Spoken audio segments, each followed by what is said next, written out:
Absolutely. Right. Yeah. Like with Fonny's lawyer, Hayward. Yeah, Hayward. Initially, he's hesitant, almost dismissive of the case. Right. But as he gets more involved, he becomes genuinely invested in Fonny's innocence and fighting for justice. He does. He really comes around. I think Hayward's character is so interesting because it shows that allyship can come from unexpected places. Welcome to Witter. Who Has Time to Read? The podcast that brings deep dives for busy minds. Listen to AI hosts Jane and Dane and get ready to unpack the world's most captivating books in just a fraction of the time. Whether commuting, working out, or just squeezing in a quick break, we deliver key insights, thought-provoking themes, and takeaways you can carry into your day. Don't forget to like, subscribe, and leave a comment. Plus, use our links in the description to purchase this book. Your support helps us bring more engaging book discussions to you. Listen and follow us wherever you get your podcasts. Who has time to read? You do, with Witter. Welcome back to Witter, your go-to for deep dives on those books you keep meaning to read. But, life gets busy. It really does. This month, we're bringing you stories from some incredible Black authors for Black History Month. Definitely a great time for that. And today's deep dive takes us into James Baldwin's If Beale Street Could Talk. Oh, this is a good one. Have you read this one? I have. It's a story that just stays with you. It really does. It really does. What is it about this book that's so captivating? What I think is so captivating about this book is how Baldwin takes a love story and weaves it into this incredibly powerful exploration of what it means to be Black in America. It's set in 1970s Harlem, and we follow Tish and Fonny, a young couple who are deeply in love and expecting a child. Oh, wow. But their world is turned upside down when Fonny is falsely accused of rape and imprisoned. It's interesting because when you hear love story, you might think it's all sunshine and roses. Right. But this is so much more. Yeah. It feels incredibly relevant even decades later. Exactly. So it's not just about their love for each other. No, it's about the love of family, the strength of community, and the resilience of the human spirit in the face of just crushing injustice. So walk me through this a little bit. Sure. What are some of the key things that struck you about Baldwin's portrayal of these themes? Well, one thing that really stood out to me is how he contrasts the deep, unwavering love between Tish and Fonny with the dysfunction in Fonny's family. Okay. You see this beautiful, almost sacred bond between Tish and Fonny. He says to her at one point, "You remind me a lot of my mother, you know that. Come on now, and let's sing together, sinner, do you love my Lord? And if I don't hear no moaning, I'll know you ain't been saved." I love that quote. Right. You can just feel their connection, their shared laughter. Their joy. Even in the face of everything they're going through. Even in the face of everything. Exactly. And that's what makes it even more heartbreaking when you see how different Fonny's upbringing was. Right. He talks about his parents' relationship, and it's just riddled with religious hypocrisy and abuse. Yeah, a lot of trauma there. Yeah. He even reflects on his father, Frank, and he says, "Hadn't been for me, I believe the cat would have split the scene. Wow. I'll always love my daddy because he didn't leave me." You really get this sense of how trauma can be passed down through generations. Generational trauma, very much so. It makes you think about how your own experiences shape your worldview. Absolutely. And even your ability to love and be loved. Yeah. What I found so powerful is how Baldwin doesn't shy away from depicting the racism of that time. Absolutely. It's woven throughout the entire story. From the very beginning. From the very beginning, Fonny is targeted simply because he's a young Black man.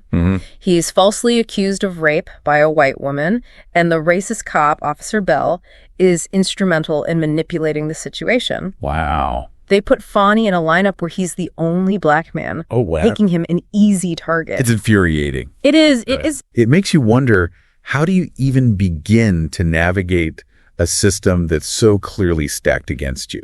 Right. And it's not just the legal system. It's everywhere. Remember the scene where Fonny encounters that white man at the vegetable stand who sexually harasses Tish? That scene and their struggles to find housing in a white-dominated neighborhood really underscores the constant threat of violence and discrimination Black people face. It just feels so relentless. It is. But amidst all of this, there's also this incredible sense of resilience. Right. That's what's so remarkable. It would be easy to give in to despair, but Tish and Fonny and their families, they just keep fighting. Tish's mother, Sharon, is a perfect example. Oh, yeah. She travels all the way to Puerto Rico to track down the accuser, Victoria Rogers. Wow. And it's just this incredible display of love and determination. That scene where she finally confronts Victoria is so intense. It is very powerful. I mean, on the one hand, she's there to try to clear Fonny's name. Right. But you can also feel this sense of empathy. Yes. This recognition of Victoria's own vulnerability. It's such a nuanced moment. Yeah. It reminds us that these issues are complex. There are often layers of trauma and pain on all sides. Yeah. But even with that complexity, Baldwin doesn't let us forget that there are real victims of injustice. And that even within those systems of oppression, there are moments of humanity and hope. Absolutely. Right. Yeah. Like with Fonny's lawyer, Hayward. Yeah, Hayward. Initially, he's hesitant, almost dismissive of the case. Right. But as he gets more involved, he becomes genuinely invested in Fonny's innocence and fighting for justice. He does. He really comes around. I think Hayward's character is so interesting because it shows that allyship can come from unexpected places. It really can. It shows that even those who benefit from a system can choose to challenge it. You don't have to be complicit. There's this sense of urgency throughout the book. Yeah. This feeling that time is running out, especially as Tish's pregnancy progresses and Fonny remains imprisoned. Absolutely. Did you get that sense? Absolutely. I think that's intentional. Oh, It yeah. reflects the reality of so many Black families who have been torn apart by a system that disproportionately targets and incarcerates Black men. It's like this constant ticking clock, this fear that their lives are slipping away. And they are, in many ways. And the way Baldwin portrays the impact of prison on Fonny's friend Daniel is just devastating. It is. He's recently been released, and you can just feel the trauma he carries. Oh, absolutely. Daniel's story serves as this chilling reminder of the brutality of the American prison system. Yeah. Particularly its impact on Black men. Yeah. He's been broken by the experience, haunted by the violence and abuse he witnessed. You see how the system uses fear and intimidation to try to silence people like Daniel? Yeah. Yeah. Remember when they arrest him on fabricated drug charges to prevent him from testifying in Fonny's defense? It's a stark reminder of how deeply entrenched these systems of oppression are. Absolutely. It's not just about individual acts of racism. It's about the way the system itself is designed to maintain power and control. It is a system of oppression. There's no doubt about it. And it's not just external forces. Baldwin also explores the internal conflicts within the Black community. He does. Think about the scene with Fonny's sisters, Adrienne and Sheila. Oh, yeah. Tough scene. They're more concerned with respectability and appearances than with their brother's plight. Yeah. Adrienne even questions Tish's ability to raise a child, saying, who's going to raise this baby? Tish ain't got no education, and God knows she ain't got nothing else, and Fonny ain't ever been worth a damn. Wow. Just wow. It's like they've internalized the very messages of a society that devalues Black lives. They have. That's exactly what's happened. That scene is so raw.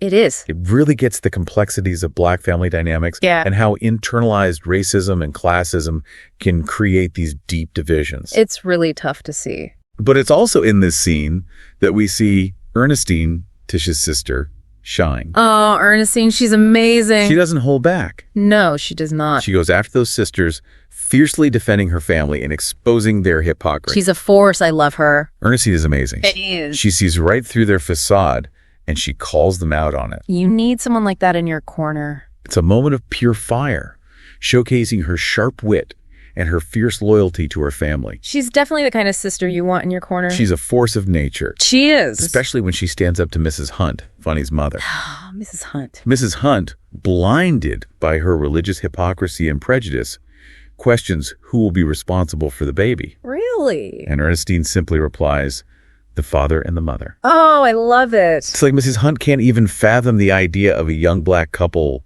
loving and supporting each other.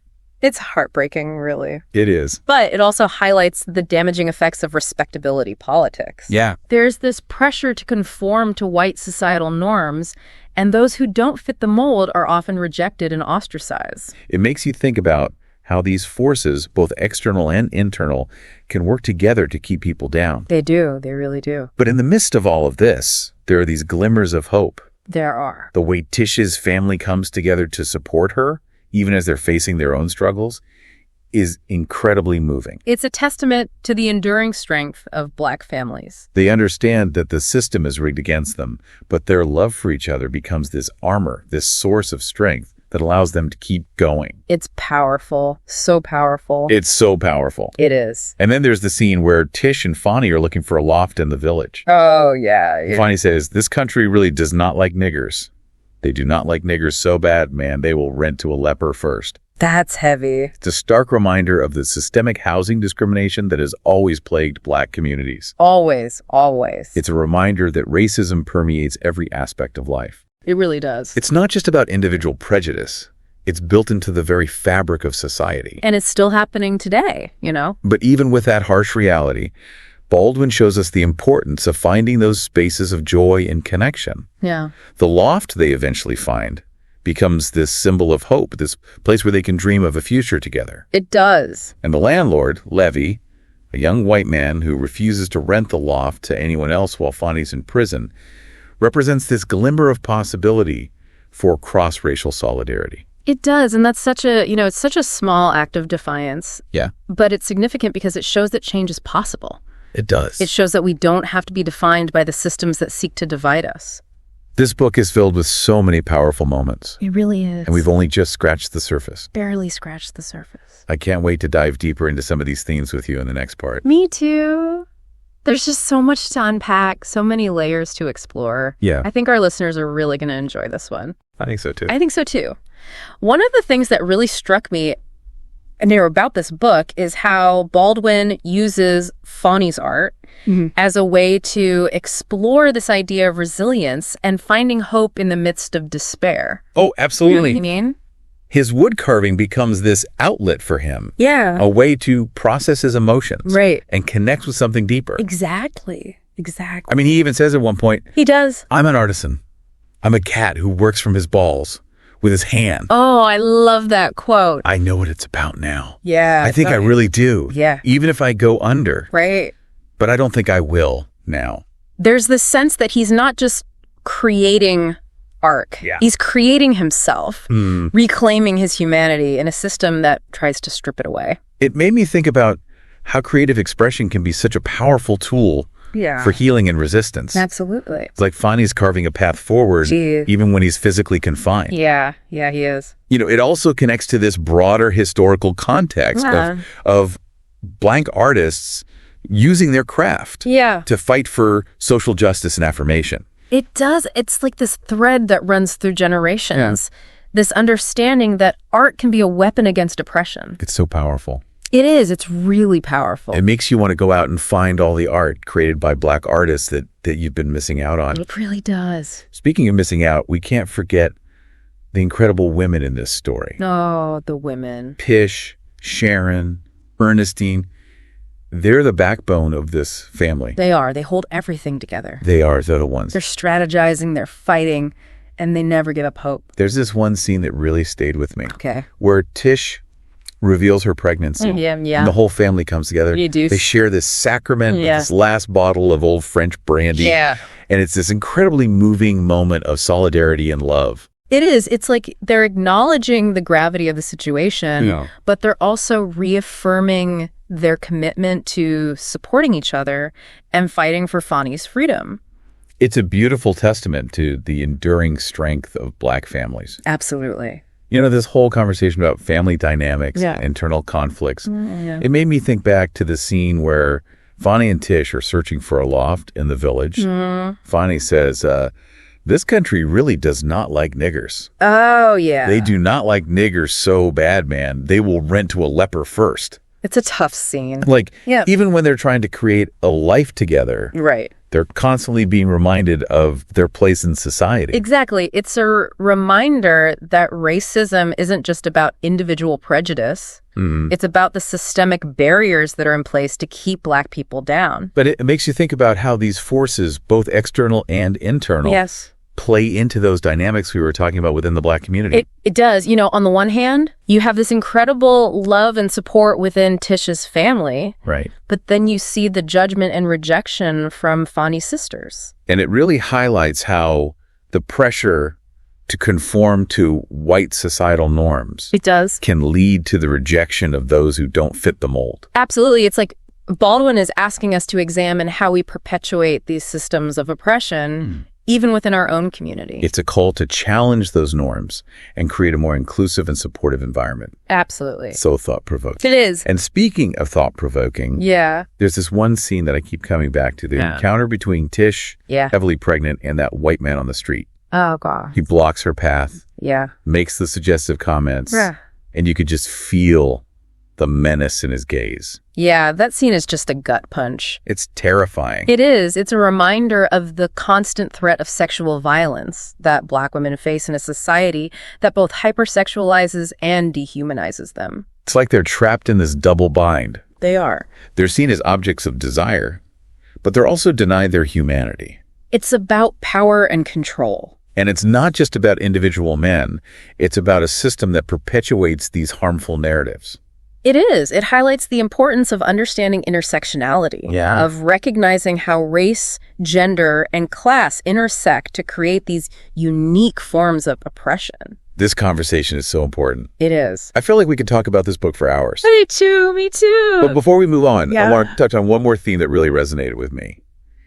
The power of art as a form of resistance. Yes. We were talking about Fonny's wood carving earlier. We were. But there's also this broader sense that art can be a way to reclaim your humanity. And connect with something larger than yourself. It is. Even in the most oppressive of circumstances. It's like a lifeline.